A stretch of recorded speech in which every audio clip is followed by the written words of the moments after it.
สบายดีอันนี้ก็เป็นภาพบรรยากาศในมื้อวันคล้ายวันเกิดของเฮาเองเนาะมื้อนี้ก็บ่ได้เฮ็ดงานบ่ได้เฮ็ดพิธีอีหยังดอกเนาะทุกคนเป็นการกินข้าวแบบครอบครัวกันซื่อๆเนาะอันนี้ก็มีเมนูปิ้งกุ้งย่างกุ้งเนาะนี่แม่ครัวของเฮามือปิ้งเด้อมื้อนี้เนาะ แล้วก็มีทั้งปิ้งลูกชิ้นปิ้งฮอทดอกเนาะเสียบใหม่แบบนี้ปิ้งกับเตาถ่านหอมๆเลยเนาะหลานๆว่าอยากกินแบบนี้คือสิแซ่บเนาะอันนี้ก็ทั้งปิ้งไปนำเนาะแล้วก็ทั้งฟังเพลงจากร้านทรายเนาะเพิ่นฮ้องแบบโฟกซองเด้อมื้อนี้เนาะ มื้อนี้ก็บ่ได้เฮ็ดหยังเนาะมีแต่กินข้าวกันแบบง่ายๆเลยอาหารก็สิประมาณนี้เนาะอันนี้ก็เป็นหมากไม้แล้วก็เป็นแกงหน่อไม้ใส่เห็ดปวกเด้ออันนี้ก็คือเฮาแกงเองได้นี่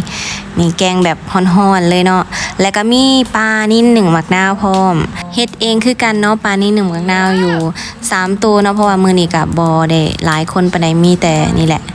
มีแม่มีน้าสาวมีป้าเนาะมีหลานๆอันนี้ก็คือหน้าตาเมนูอาหารของเฮามื้อนี้เนาะ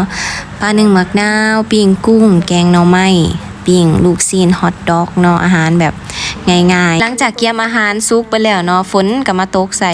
บ่ว่าปีใดปีนั้นเนาะคันว่าฝนบ่ตกก็คือไฟดับเนาะในมื้อวันคล้ายวันเกิด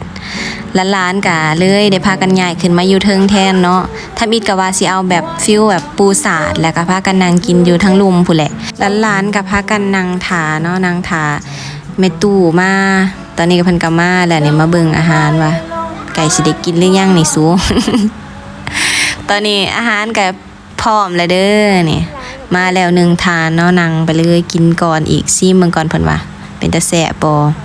ตอนนี้พวกเฮาก็มาครบกันแล้วเนาะมีทั้งแม่น่ะสาวมีป้ามีหลานๆเด้อก็ขาดเอื้อยใหญ่ค่อยไปเนาะเพิ่นบ่สบายเพิ่นเจ็บท้องก็เลยบ่ได้มาร่วมนำซ้ำเนาะนี่บรรยากาศเฮาก็ประมาณนี้ขอถ่ายรูปมาฝากทุกคนก่อนเด้ออันนี้ก็เป็นเอื้อยอีกคือกันเนาะเพิ่นก็มากินข้าวนำกันมานำหลัง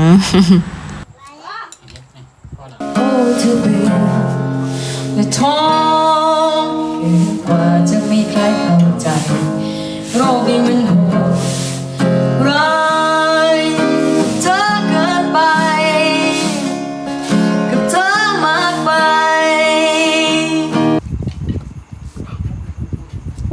คนจะโตอีกแล้ว Birthday to you Happy birthday to you Happy birthday Happy birthday Happy birthday to you Happy birthday นี่ สุขภาพ หลังจากกินข้าวอิ่มแล้วเนาะก็ได้เวลาตัดเค้กให้หลานๆกินแล้วเนาะเค้กก้อนนี้ก็ซื้อมาเพื่อเด็กๆโดยเฉพาะเลยเนาะ ขอบใจหลายๆเด้อทุกคนที่อวยพรวันเกิดส่งมาให้เนาะขอให้พรดีๆกลับขึ้นไปหาทุกๆคนเช่นกันเด้อขอบใจหลายๆมื้อหน้าพบกันใหม่สบายดี